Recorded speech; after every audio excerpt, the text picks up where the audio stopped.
Hello everyone, this is Shruti Pandey from the Department of Chemical Engineering at IIT Kanpur, and I welcome you all to the lecture 7 of the chapter Aldehydes, Ketones and Carboxylic Acids of Chemistry. So, till now we had completed with the naming of the aldehydes and ketones using both the systems, that is IUPAC and the common name system. Also, we finished off with the methods of preparing aldehydes and ketones using all of the techniques. So, in the previous lecture, we were discussing about the physical properties of aldehydes and ketones. Just I'm giving you a quick revision. First of all, aldehydes and ketones, like talking about the boiling point, aldehydes and ketones, they have higher boiling point as compared to the alkanes and the ethers. And the reason we discussed was because alkenes, they have only the weak van der Waals forces of interactions among them. Why? Because उनमें सिर्फ क्या होते हैं? The other hydrocarbons, so they only have hydrogen and carbon, right? So alkenes, talking about the boiling point, I'm writing out this. Okay, alkenes have only the weak van der Waals forces of interaction. ठीक है? And talking about the aldehydes and ketones, because उनमें carbonyl group होता है, and we discussed कि उसमें carbonyl group में polarization होता है and separation of charges होता है, मतलब partial separation of charges, not the complete. क्योंकि complete जो होता है वो बिल्कुल positive और negative charge हो जाते हैं, but in the case of carbonyl compounds, जैसे ये neutral compound है, और when we talk about the separation of charges, right, तो ये delta minus हो जाता है और ये delta plus, मतलब partial separation है. तो एल्केन्स में वॉन डर वाल्स फोर्सेस होते हैं, but in the case of carbonyl compounds, इस सेपरेशन ऑफ चार्जेस की वजह से there is the dipole moment in the carbonyl group, and that causes the dipole dipole interactions among the aldehydes and ketone molecules. ठीक है, तो dipole dipole interactions जो होते हैं, they are stronger as compare to the van der Waals forces, and that is why you need more energy to boil of और vaporise the aldehydes and ketones. ठीक है, तो एल्केन्स का ये होता है. फिर वी हैव एल्डिहाइड्स और कीटोन्स, इसमें डाइपोल डाइपोल इंटरेक्शन होता है. ठीक है, because of the dipole moment, और इनका boiling point is less. Then we discussed that the alcohols, they have higher boiling point as compared to the aldehydes and ketones. This is because of the intermolecular hydrogen bonding which is present in the alcohols. ठीक है, तो hydrogen bonding होती है वो that is even stronger than the dipole dipole interaction, और उसको break करने के लिए you need even more energy. ठीक है, तो आप इसको ऐसे देख सकते हो. अल्कोहल्स में बॉइलिंग पॉइंट इसमें सबसे ज्यादा होता है because of intermolecular hydrogen bonding. ठीक है, talking about the solubility in water. So solubility in, मतलब पहली बात तो जो लोअर मेंबर्स होते हैं of these aldehydes and ketones, they are fairly soluble in water. ठीक है, but when you increase the length of the carbon chain, the solubility in water decreases. That is because we talked about the hydrophobic part. ठीक है, मतलब जितना ज्यादा number of carbon atoms होंगे उतना ज्यादा वो अल्काइल ग्रुप जो होता है, that is the hydrophobic part, मतलब वो वाटर को रिपेल करता है. ठीक है, तो इस because of this hydrophobic part in the aldehydes and ketones, length of the carbon chain बढ़ाने से सॉल्युबिलिटी डिक्रीज हो जाती है. ठीक है, तो सॉल्युबिलिटी का ट्रेंड कैसा होता है? Decreases on increasing the length of the carbon chain. ठीक, then we discussed several points about the odor also. Then we were discussing the reactions that we will study under the aldehydes and ketones that these undergo. ठीक है, तो उसमें the first type was a nucleophilic addition. ठीक है, तो we had not gone to the examples. Have not yet reached the specific reaction. We were just discussing about the reactivity और वो जो भी geometry में change वगैरह होता है. ठीक है, so we discussed that the geometry changes from the trigonal coplanar to tetrahedral when the nucleophilic attack happens, and also hybridization changes from sp2 to sp3. Why? Because जो न्यूक्लियोफाइल होता है वो परपेंडिकुलरली अटैक करता है. ठीक है, वो same plane में अटैक नहीं कर पाता बिकॉज वहां पे जगह नहीं है. दैट इज वाई वो परपेंडिकुलर अटैक करते हैं, ठीक है। Also talking about the reactivity, aldehydes are more reactive than the ketones, ठीक है।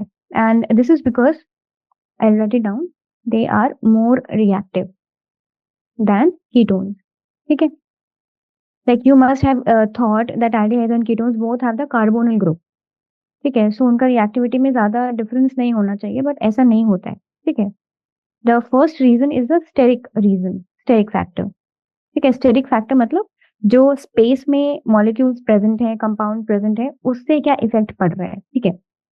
तो because as you know aldehydes they have substituent only on one side of the carbonyl carbon, क्योंकि वो CH2 ग्रुप होता है, ठीक है।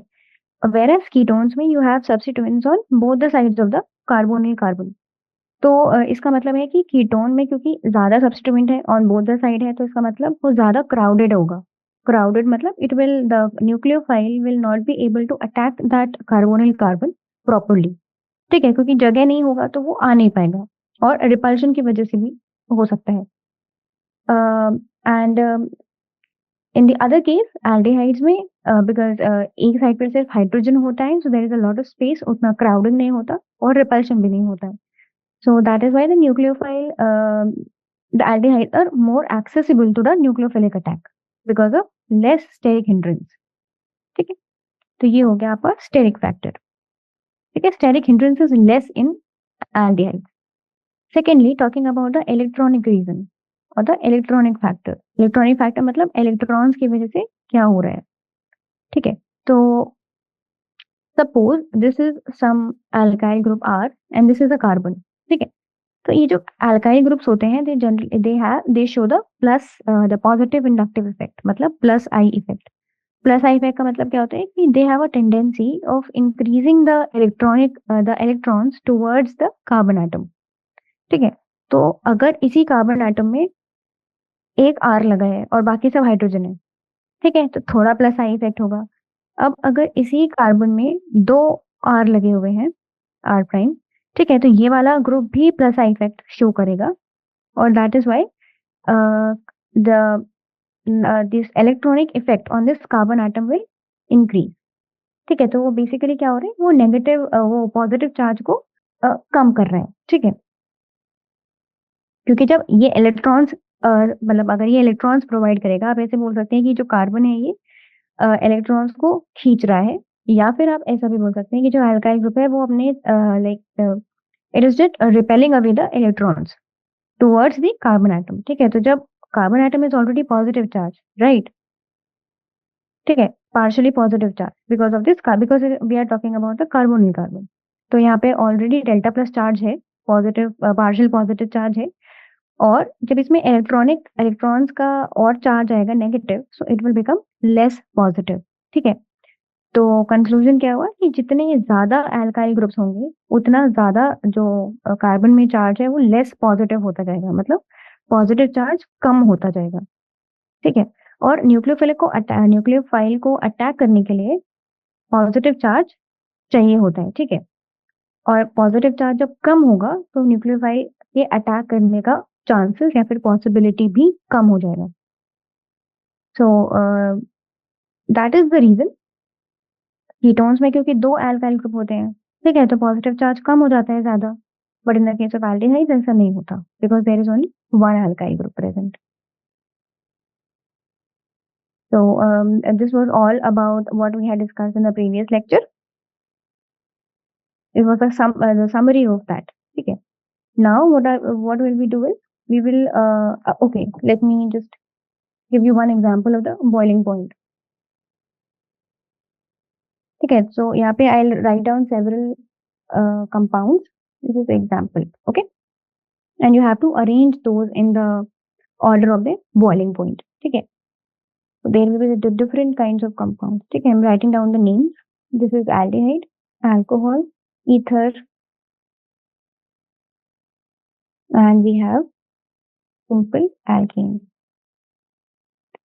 Acha, first thing that you should do in these types of questions is you should check whether these are of comparable molecular mass or not. Because I had explained you the reason earlier also कि हमें because number of carbon atom से काफ़ी properties बदल जाती हैं, change हो जाती हैं and that is the reason जब भी हम कंपैरिज़न करते हैं वो हमेशा अ, आस-पास के मॉलिक्यूलर मास या फिर approximately equal number of carbon atoms में ही होना चाहिए, ठीक है?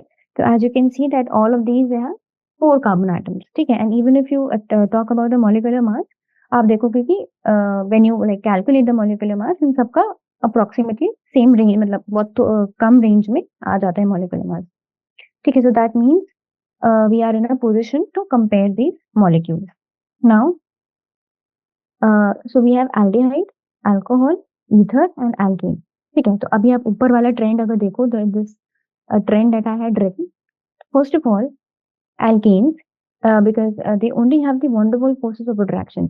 ठीक है, तो सबसे कम boiling point जो होगा वो alkane में होगा.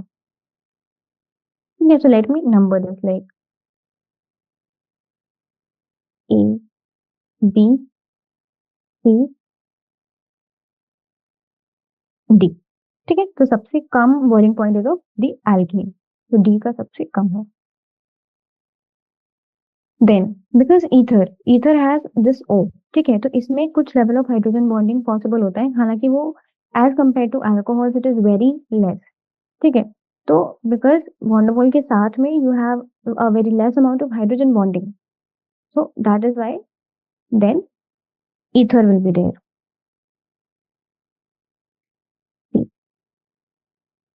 ठीक है, after that you have aldehyde because it will have dipole-dipole interactions which are stronger as compared to the van der Waals forces. Sorry, aldehyde. It would be A, right? A. And at last you have the alcohol. So alcohol has the highest boiling point because of the very strong intermolecular hydrogen bonding. ठीक है? Now, what we will do is we will talk about some examples of the nucleophilic addition reaction. ठीक है? So these are the specific reactions which will be directly asked. Nucleophilic addition reaction. ठीक है? ठीक है? तो आपको ध्यान क्या रखना है कि इसमें we will discuss कि जब different types of compounds add होंगे to the aldehydes and ketones, so what will be the product? ठीक है? अच्छा, सिमिलैरिटी सारे जो हैं वो सब सिमिलर हैं. Why? Because in the last lecture that we discussed कि सिंपल एडिशन हो रहा है, ठीक है? न्यूक्लियोफाइल आ रहा है और अटैक कर रहा है बिकॉज़ जो हमारा कार्बोनिल कार्बन है, because of polarization that has become electrophilic in nature, ठीक है? तो सी के पास में डेल्टा पॉजिटिव है and that is why Nu minus is attacking on that carbon, ठीक है? और उसमें सिंपली एडिशन हो रहा है, फिर बाद में प्रोटॉन आता है और कंपाउंड को न्यूट्रल कर देता है, ठीक है? सो सब में ही सारे काइंड्स ऑफ रिएक्शंस में ना सेम कॉन्सेप्ट लग रहा है, ठीक है? There is nothing different. The only thing is कि the reaction condition are different for each of them and the products are different, ठीक है? तो you only have to just pay attention to the different kind of reaction condition as well as the products, ठीक है? The concept is exactly the same. So starting with it, the first one is the addition of hydrogen cyanide. Hydrogen cyanide is HCN, ठीक है? अब आप देखो ये nucleophile कैसा होगा, मतलब when it will break down तो ये H प्लस और Cn माइनस करेगा and this Cn minus will be the nucleophile, ठीक है? क्योंकि Nu पॉजिटिव नेगेटिव चार्ज होता है, ठीक है? तो the product here is cyanohydrin. It is known as cyanohydrin. Structure अभी you will get to know. This reaction is slow when we use pure HCN, ठीक है? मतलब अगर हम प्योर HCN यूज कर रहे हैं तो क्या होगा, वो डिकम्पोज होना चाहिए H प्लस में और Cn माइनस में, जो कि इजीली नहीं हो पाता है because of this bond cleavage involved here. So what we do is, तो रिएक्शन को तेज करने के लिए, फास्ट करने के लिए we simply add a base. Base क्या होता है, एज यू नो कि जो एसिड्स होते हैं, एसिड्स क्या होते हैं जो कि जिनमें जो H प्लस प्रोवाइड करते हैं, ठीक है? और बेसिस क्या होते हैं जो H प्लस या तो लेते हैं और यू कैन से OH माइनस प्रोवाइड करते हैं, ठीक है? बोथ. तो या तो ऐड OH माइनस और या तो माइनस OH माइनस, ठीक है? तो what we do is when we use a base with hydrogen cyanide, तो बेस क्या करेगा, it will have OH minus in that, ठीक है।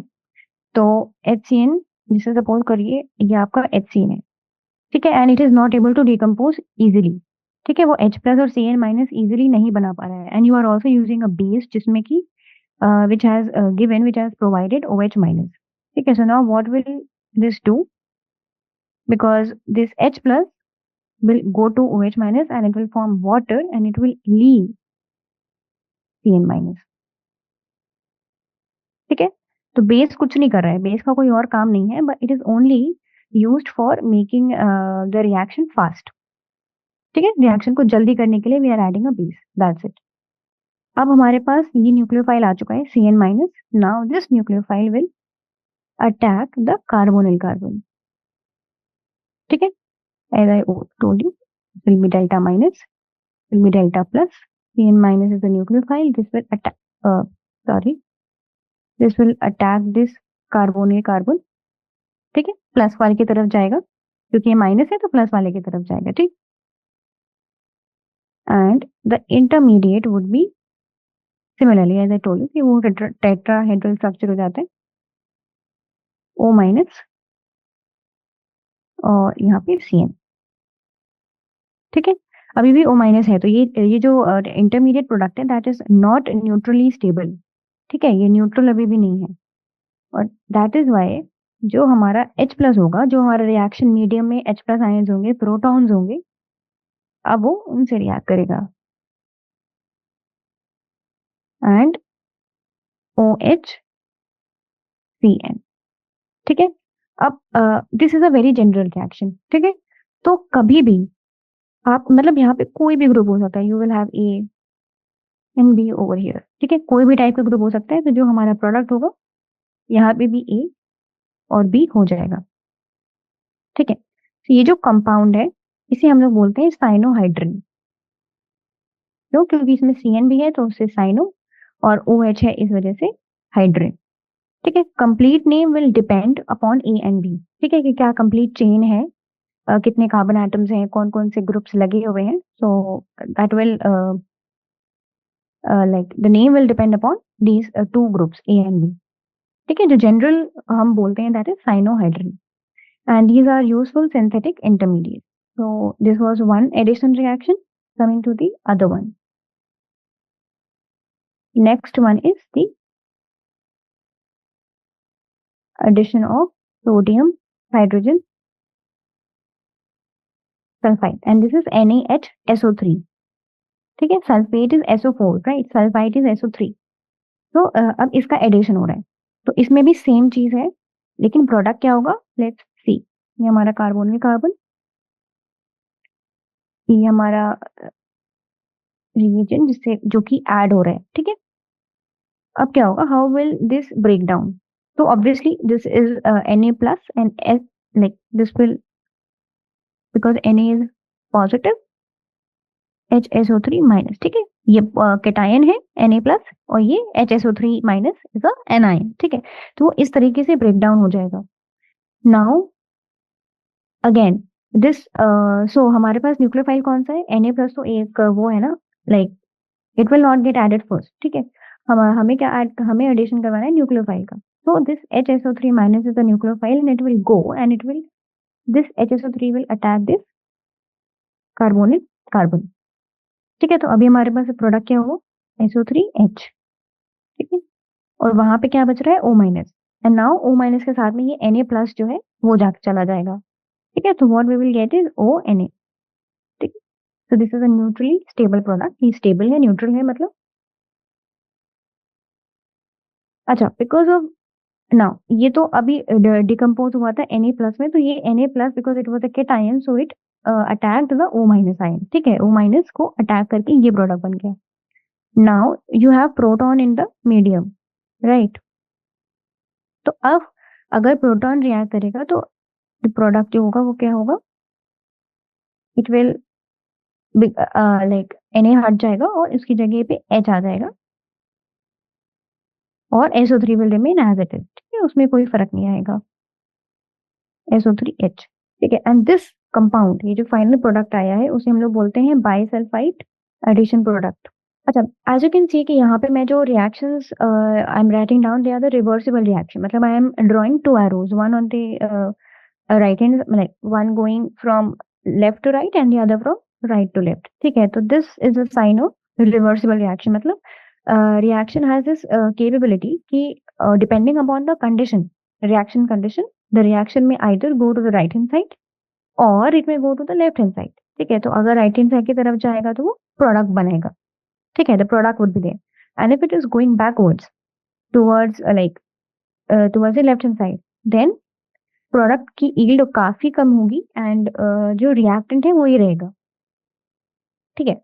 तो if the equilibrium is towards the right hand side for the case of aldehydes and towards the left hand side for the case of ketones, why? Because of the steric hindrance, जो अभी हमने discuss किया था पहले कि ketones में because you have two big substituents on the either side, तो वहां पे स्टेरिक हिंड्रेंस बहुत ज्यादा होता है, जगह कम होती है, क्राउडिंग बहुत ज्यादा होती है, ठीक है। तो इसी की वजह से कीटोन्स में जो प्रोडक्ट होगा वो बहुत ही कम बनेगा, और you can say negligible product बनेगा, and the reaction will, the equilibrium will move towards the left hand side, ठीक है। क्योंकि as you can already see कि ये जो हमारे कंपाउंड्स ऐड हो रहे हैं जैसे कि SO3H, ये ऑलरेडी एक बड़ा कंपाउंड है, ठीक है, बिकॉज O का साइज आपको पता है, S का साइज भी बड़ा होता है, ठीक है, हाइड्रोजन छोटा होता है, but again S and O they are the larger atoms, ठीक है। सो दैट इज वाई जो इक्विलिब्रियम होगा in the case of ketones, उसमें प्रोडक्ट बहुत कम बनेगा, yield will be very less, और एल्डिहाइड्स के केस में product will get a sufficient amount of product, ठीक है। तो यहाँ पे आपको ध्यान रखना है ये चीज, ये स्टेरिक फैक्टर्स होते हैं। अच्छा, the compound, the product that we are getting is the addition compound that is water soluble, ठीक है। तो because it is water soluble, तो हम क्या, whenever this compound is treated with any of the dilute mineral acid or any alkali on a base, it simply converts back to that original carbonyl compound। मतलब जिस compound, carbonyl compound मतलब aldehyde या फिर ketone से हमने ये हमारा product बनाया है, ठीक है, तो वापस उसी एल्डिहाइड और कीटोन को बना देगा वो, ठीक है। तो अगर हमें रिएक्शन बैकवर्ड चाहिए, मतलब बैकवर्ड मतलब if we want to make aldehyde or ketone from this product, तो हम क्या करेंगे, इस प्रोडक्ट को we will simply treat it with a dilute acid और alkali, ठीक है। तो हमें वापस से ये मिल जाएगा जो भी हमारा कार्बोनिल कंपाउंड था ओरिजिनली। तो बिकॉज ये इसी प्रॉपर्टी की वजह से this reaction is use for the separation और the purification of aldehydes and ketones.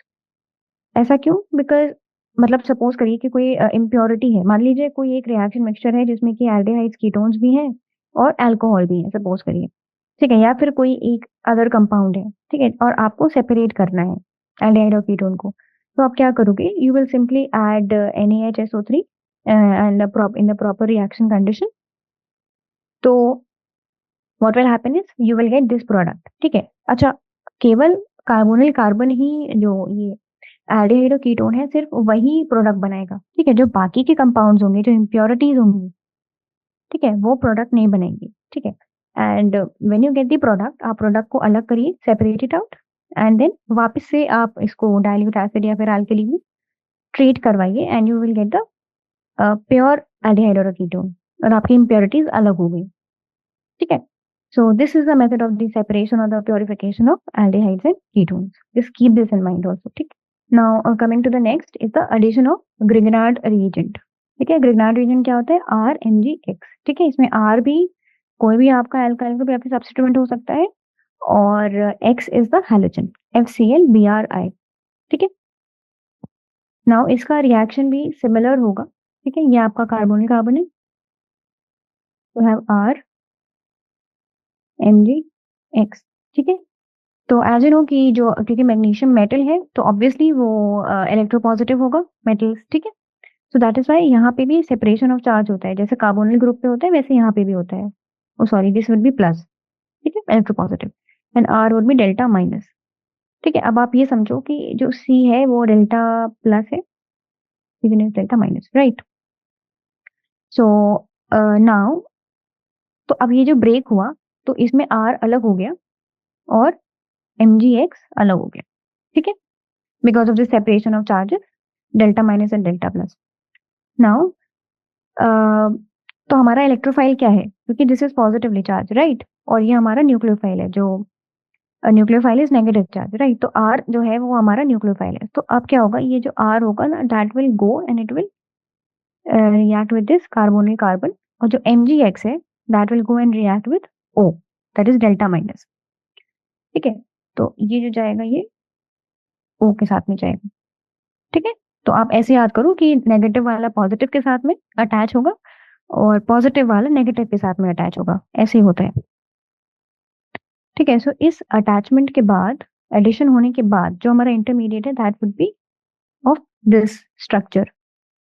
हमारा O था, O के साथ में क्या लगा, MgX, राइट, OMgX ऐसा हो जाएगा, और इस कार्बन में लगा R, ठीक। This is the intermediate which is formed. Now on hydrolysis क्या होगा, हाइड्रोलिसिस से H प्लस और OH माइनस हमारे पास आ जाएंगे, और ये MgX हटा के H लग जाएगा, ठीक है, और ये R विल बी, एंड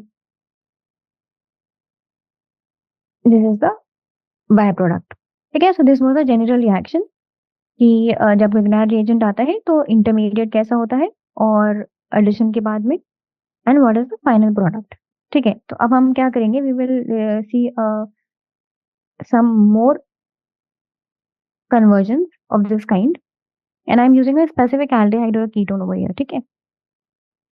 तो let's see कि what will be the product, HCHO, this is formaldehyde, right, and you are using some RMgX,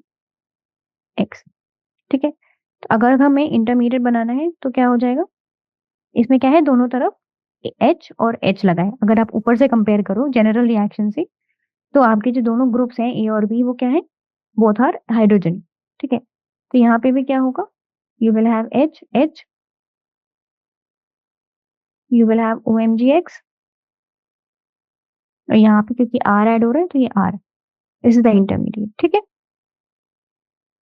on hydrolysis what will happen is, इसकी जगह पे H आ जाएगा, ये the complete structure will remain same, कोई और मतलब कोई और चेंज नहीं होगा स्ट्रक्चर में, just remove MgX and add H, ठीक है। सो नाउ इसी को अगर हम like if we write it down तो ये कैसा है, CH2 ROH, ठीक है, और बाय प्रोडक्ट तो बन ही रहा है, I am not drawing it again and again. तो आपका जो यहाँ पे प्रोडक्ट है वो ये है, ठीक है। I have just rearranged it and written it in the form of an alcohol, ठीक है, क्योंकि अल्कोहल ही बन रहा है। तो दिस इज अ प्रोडक्ट, ठीक है। Now let's do the same thing with another aldehyde, with some other aldehyde, ठीक है। Plus R prime MgX. Notice that I am using R prime because we already have R in the aldehyde, ठीक है। तो इस वजह से this R prime will be different. This R prime is in the Grignard reagent, ठीक है। तो यहाँ पे भी सेम रहेगा, you have one H, you have one R, यहाँ पे O, MgX and R, ठीक है। On further hydrolysis क्या हो जाएगा, sorry, this is R prime, ठीक है। This will be H, this will be R, यहाँ पे OH, यहाँ पे R prime, ठीक है। तो इफ यू राइट दिस मतलब अरेंज दिस तो क्या हो जाएगा, R prime OH, ठीक है। Here I will give you a general rule, that is why I am writing these reactions separately, ठीक है, अलग अलग कंपाउंड के लिए। You have R prime, this is a ketone, और यहाँ पे I am using R double prime, ठीक है। You will do this addition and then after hydrolysis आपका जो प्रोडक्ट बनेगा वो क्या होगा, it will be R prime OH R double prime, ठीक है। तो if you arrange it it would look like R, ठीक है। So what I am trying to prove here is that if you are using formaldehyde मतलब HCHO, ठीक है? तो उससे हमें हमेशा प्राइमरी अल्कोहल मिलेगा, क्योंकि दोनों तरफ H है, and these two H they are actually the two hydrogens of the alpha carbon which are attached to the alpha carbon. ठीक है? तो ये जो स्ट्रक्चर है, this is for the primary alcohol, ये 1 डिग्री अल्कोहल है, और ये हमें किससे मिल रहा है? फॉर्मल्डिहाइड से।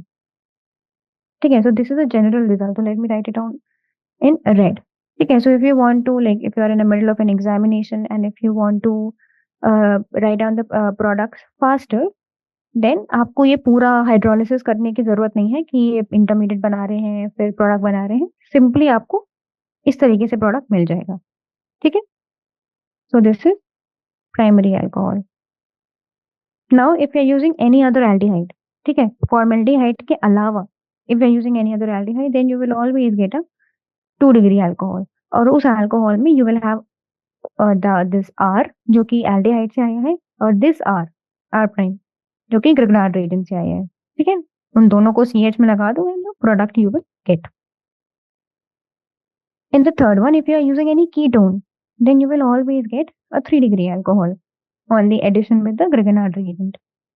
तो और उस 3 डिग्री अल्कोहल में you will have both the groups जो कि ये है ketones के हैं, and the third group जो कि Grignard reagent का है, with a OH which is attached on the carbon atom. So this was the crux of this addition of Grignard reagent exercise. So this you can simply remember because जब एक दो बार आप questions try करेंगे उसको बनाने की, तो you will automatically, it would be learned कि कौन से चीज से क्या प्रोडक्ट बन रहे हैं। ठीक है? Now the addition of alcohol, इसमें you will get 2 different kinds of compounds जो आपने शायद पहले ना सुने हो, but the formation is very much similar, मतलब एडिशन वैसे ही होगा। So suppose this is first I am doing this for the case of aldehyde, ठीक है? I'll do it for separately for the ketones also। ये हमारा aldehyde है, when you are reacting it with the alcohol, क्योंकि हम addition करवा रहे हैं अल्कोहल के साथ में। ठीक है? Suppose this is our alcohol, ठीक है, R prime OH, and this is first of all this is done in the presence of dry HCl gas, hydrochloric gas। ठीक है? एसिड नहीं है, ड्राई है, मतलब you don't have any H plus. ठीक है? क्योंकि H प्लस होगा तो वो O माइनस के साथ में जाके इट विल गेट अटैच्ड। ठीक है? जो कि हमें नहीं चाहिए यहाँ पे। तो हमारा जो इंटरमीडिएट होता है दैट इज RCH, इसी से you will get 1 OR prime and 1 OH is already there. ठीक है? In the presence of, so यहाँ पे जो एडिशन हो रहा है वो कैसे हो रहा है? R प्राइम अलग हो गया और OH माइनस अलग हो गया। ठीक है? ये अल्कोहल जो है you will have R prime, ये यहाँ पे ये जो होगा ये डेल्टा माइनस होगा, ये डेल्टा प्लस होगा।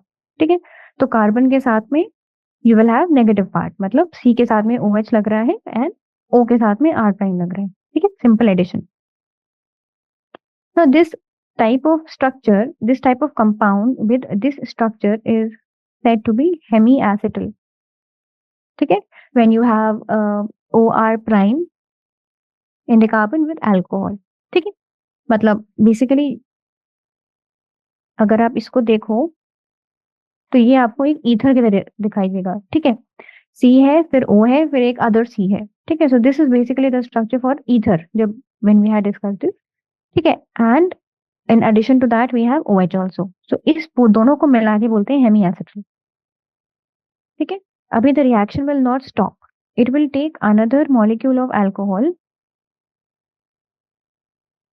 and H plus and now it will form, वो उसका भी एडिशन करवा देगा। वो R प्राइम तो पहले बन गया था, now OH की जगह पे again you will get OR prime and then water। ठीक है? so and this compound is known as acetal। why? Hemi मतलब आधा, कि अब जैसे स्फीयर होता है वैसे hemisphere, hemisphere is half of the sphere, right? तो सिमिलरली यहाँ पे हेमियासेटल इसलिए बोल रहे हैं क्योंकि आपके पास O तो है दो, मतलब कार्बन से 2 O तो अटैच्ड है, बट उससे एक में H है और एक में R प्राइम है, इस वजह से हेमियासेटल। इसमें क्या है? इसमें दोनों ही O से R प्राइम लगे हैं। ठीक है? सो दोनों ही O से, तो यह have basically 2 kinds of ethers. यहाँ पे एक ईथर और एक अल्कोहल ग्रुप है। यहाँ पे दोनों ईथर के ग्रुप हैं, ठीक है, तो इस वजह से इसको एसिटिल बोलते हैं। So this is a gem di alkoxy compound, ठीक है। And when we do the similar exercise for the case of ketones, तो हमारे पास क्या होता है, this is double bond, this is say R prime, and when you react it with ethylene glycol is which has two oxygen, two alcohol, two OH groups attached, two hydroxy groups. Okay, so this is the structure for the ethylene glycol. And when we do the same exercise here also, तो यहाँ पे you don't have two steps, क्योंकि यहाँ पे जो ये compound है हमारा, ये ऑलरेडी ये एक बार में अटैच हो जाता है, और इस बार ही साइक्लिक स्ट्रक्चर बनता है ऐसा। Plus water, water is also dehydration हो रहा है यहाँ पे, ठीक है। सो ये स्ट्रक्चर बनता है, यहाँ पे भी कुछ नहीं है, सिंपली क्या हुआ है कि ये जो डबल बॉन्ड O है, इसमें एक तरफ आपको CH2, मतलब ये जो लगा है ये एज इट इज लग गया है, ये CH2OH, मतलब इथाइलिन ग्लाइकोल में कोई क्लीवेज नहीं हुआ है, ठीक है, कार्बन कार्बन क्लीवेज हो नहीं पाया है। अगर हो गया होता तो आपको साइक्लिक कंपाउंड नहीं मिलता, ठीक है। ये आप देखो, ये पूरा एक क्लोज्ड कंपाउंड हमें मिल रहा है, क्लोज्ड रिंग टाइप का, ठीक है, हार्ट शेप जो ये है। लेकिन क्योंकि इसमें कार्बन कार्बन क्लीवेज नहीं हो पाता, that is why we are getting this closed compound, closed ring type of structure. And this compound is known as ethylene, क्योंकि ये इथाइलिन ग्लाइकॉल से बना है, so that is why it is known as ethylene glycol ketal. Okay, so these were the two different kinds of reactions, like when you will take aldehyde or ketone, तो reaction कैसे होगा। अच्छा, why are we adding the dry HCl gas over here? वो काम क्या कर रही है? So it is simply protonating the oxygen of the carbonyl compound. Protonating मतलब वो HCl गैस है, ये आपको पता है HCl is an acid, तो वो क्या करता है, वो H प्लस प्रोवाइड करता है, एसिड, ठीक है। तो ये H प्लस जो होता है वो O कार्बोनिल कंपाउंड के O माइनस से जाके अटैच हो जाता है, तो उसे हम लोग बोलते हैं कि O minus the oxygen of the carbonyl compound is getting protonated. Protonated मतलब उसमें प्रोटॉन ऐड हो रहे हैं H प्लस, ठीक है। और इसी वजह से this increases the electrophilicity of the carbonyl carbon, मतलब जो कार्बोनिल कार्बन है वो और ज्यादा पॉजिटिव चार्ज, लाइक उसने गेन कर लिया है पॉजिटिव चार्ज, ठीक है। तो वो एक तरीके से कार्बन को और पॉजिटिव चार्ज पॉजिटिव करने के लिए यूज होता है, एंड जितना ज्यादा पॉजिटिव चार्ज होगा उतना ज्यादा न्यूक्लियोफाइल का अटैक इजी हो जाएगा, ठीक है। So this dry HCl is basically used for making this reaction easier. And also one thing that like in the previous reaction, अगर हमें प्रोडक्ट से रिएक्टेंट में जाना था, so what we did was we were treating the product with the aqueous acid or the alkali. Here also we do the same thing, ठीक है। तो यहाँ पे हमारे प्रोडक्ट है एसिटिल और कीटल, ठीक है। तो जो when we will treat these products, when we will hydrolyze them with the aqueous mineral acid, we will get aldehyde and ketones respectively। मतलब अगर एसिटिल को हम लोग हाइड्रोलाइज करते हैं तो हमें एल्डिहाइड मिलेगा, if we are hydrolysing the ketal then we will get ketone, ठीक है। तो हाइड्रोलिसिस का मतलब है we are simply treating it with acid, mineral acid, aqueous mineral acid, ठीक है। तो कोई भी एसिड आप ले लो इन एक्वस मीडियम से ट्रीट करवा दोगे तो वापस हमें अपना एल्डिहाइड और कीटोन मिल जाएगा। So this was the addition of alcohol. Now we will move on to the addition of ammonia. ठीक है, इसमें क्योंकि बहुत सारे डेरिवेटिव्स हैं, so we will talk about all of them. Addition of ammonia and its derivatives. Derivatives मतलब ammonia is NH3, right? और derivatives वो होते हैं अमोनिया के जब आप हाइड्रोजन हटा के you are adding something else, ठीक है। so some other group is replacing hydrogen, तो उस चीज को हम लोग डेरिवेटिव बोल देते हैं, ठीक है। तो अगर ammonia is NH3 and you replace its one hydrogen with some other group called as Z, name as Z, तो हमारा जो डेरिवेटिव होगा वो क्या होगा, दो H रह जाएंगे with N, this is Z, ठीक है। अब ये Z क्या है that I will discuss later, मतलब it is any kind of group, कौन कौन से ग्रुप्स हो सकते हैं वो I just mention few minutes later. जो जनरल रिएक्शन होगा वो कैसा होगा, ठीक है। तो इसमें भी लाइक ये जो ब्रेकेज हो रहा है, जो क्लीवेज हो रहा है हमारे इस रिएजेंट का, दैट इज इसमें से एक H अलग हो रहा है और एक H ऐसे, मतलब it is when it is decomposing और इट इज ब्रेकिंग डाउन, तो इस तरीके से ब्रेकिंग हो रहा है H plus and HNZ minus.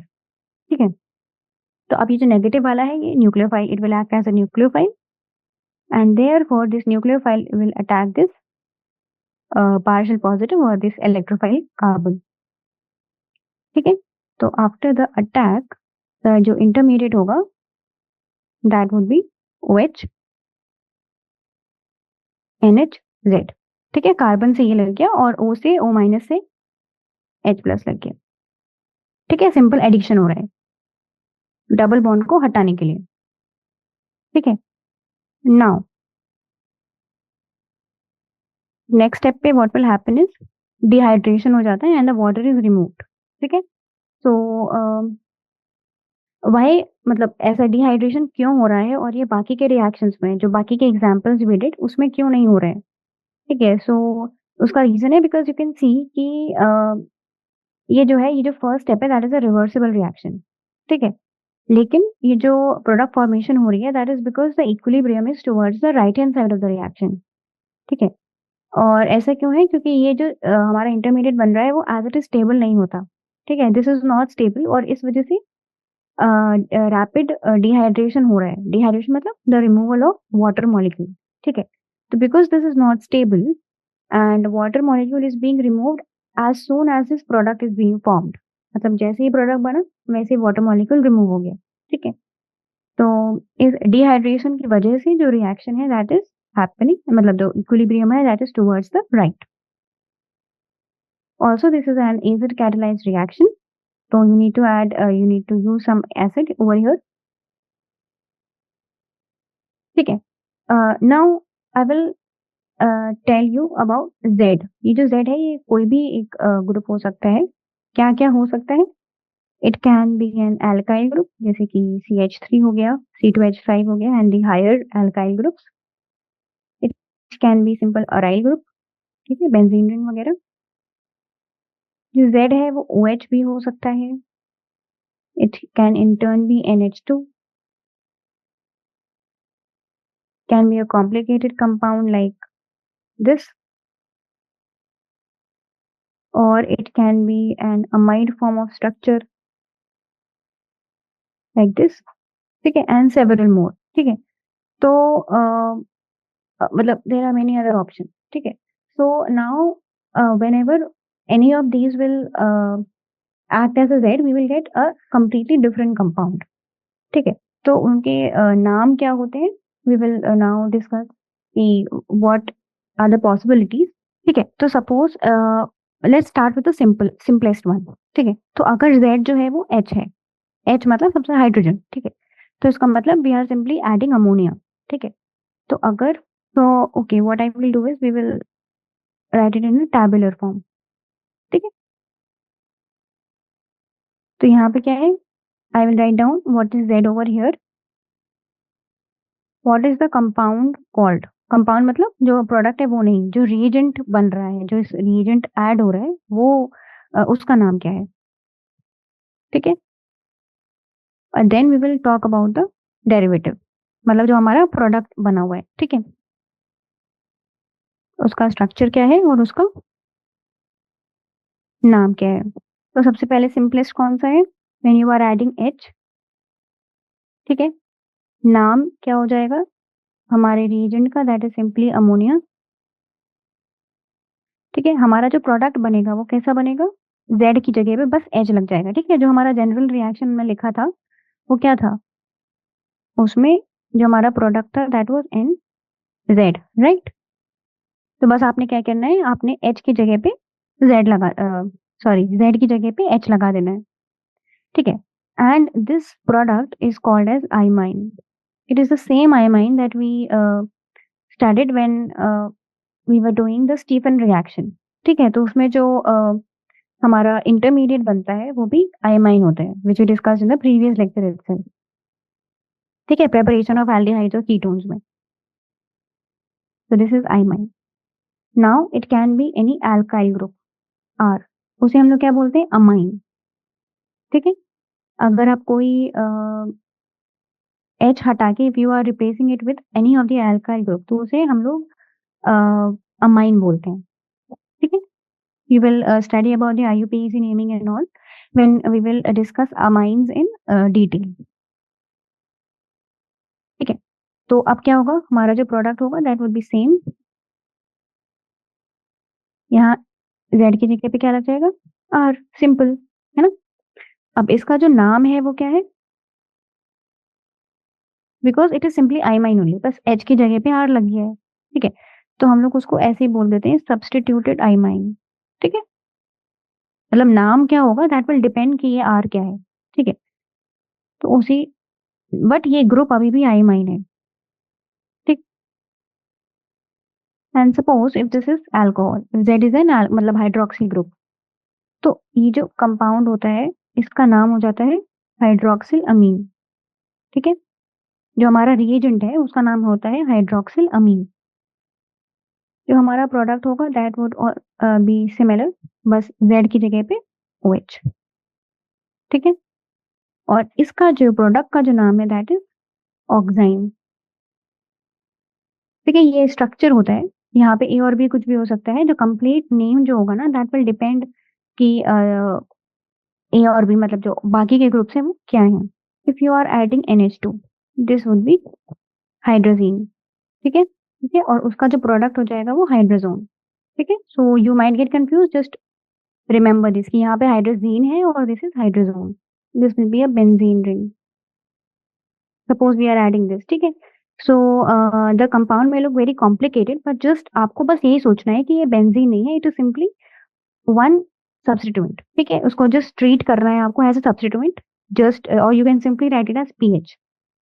ठीक है. तो कोई कंफ्यूजन ना हो इस वजह से या कॉम्प्लिकेशन आए, you can simply write it down as PH. इसका जो नाम होता है क्योंकि ये ऊपर वाले का ही डेरिवेटिव है. ठीक है. तो अब क्या बोलते थे, तो फिनाइल हाइड्रोजीन, क्योंकि बस H की जगह पे फिनाइल ग्रुप लग गया है. ठीक है. Again in the product you will simply name it as, आपने Z की जगह पे NH, फिनाइल, पीएच मतलब बेंजीन रिंग, फिनाइल रिंग. क्योंकि ऊपर हमारा हाइड्रोजोन था इस वजह से नीचे भी फिनाइल हाइड्रोजोन हो जाएगा, क्योंकि आपको कुछ नहीं है, बस H की जगह पे पीएच लगा दिया है, फिनाइल हाइड्रोजोन. ठीक है. Now there is one more variation that is a bit complicated. ये जो CONH2 ग्रुप होता है ना, इसे हम लोग बोलते हैं अमाइड. ठीक है. सिर्फ CONH2 जो होता है उसे बोलते हैं अमाइड. लेकिन when it is simply the substituent of NH, मतलब अमीन का सब्स्टिट्यूएंट है, क्योंकि ये अमोनिया के साथ में आप लगा रहे हो. ठीक है. तो जो हमारा ओवरऑल रिएजेंट होगा उसे हम लोग बोलते हैं सेमी कार्बाजाइड. ठीक है. तो दैट विल लुक लाइक, यहाँ पे ये इस तरीके से होता है, और जो प्रोडक्ट होता है इसे हम लोग बोलते हैं सेमी कार्बाजोन. ठीक है. जैसे वहाँ हाइड्रोजीन का हाइड्रोजोन है, वैसे यहाँ पे सेमी कार्बाजाइड का सेमी कार्बाजोन है. ठीक है. तो I just wanted to tell you कि you don't have to get scared even if you like even if you are not able to remember all these names. ठीक है. if you start practicing वो अपने आप याद हो जाता है. ठीक है. बस what you need to understand is कि हमें सब्स्टिट्यूएंट देख के घबराना नहीं है. ठीक है. you don't have to just scared, you don't have to be scared. ठीक है. जो भी ग्रुप है आपको सिंपली रिएक्शन मैकेनिज्म में जाना है, you simply have to add. ठीक है. तो जो हमारा फाइनल प्रोडक्ट बनेगा आप उसको लिख दीजिए. Even if you don't remember the name, आपको स्ट्रक्चर पता है. ठीक है, प्रोडक्ट का. So that was all for today. In the next lecture we will discuss about the reduction and the oxidation of aldehydes and ketones. ठीक है. So that will be a bit interesting because we had already discussed a few reactions in the previous topics that we were discussing, like phenols, alcohols. ठीक है. तो इनमें भी हमने discuss किए हुए हैं, वापस से रिवाइज कर लेंगे एक बार. So thank you class.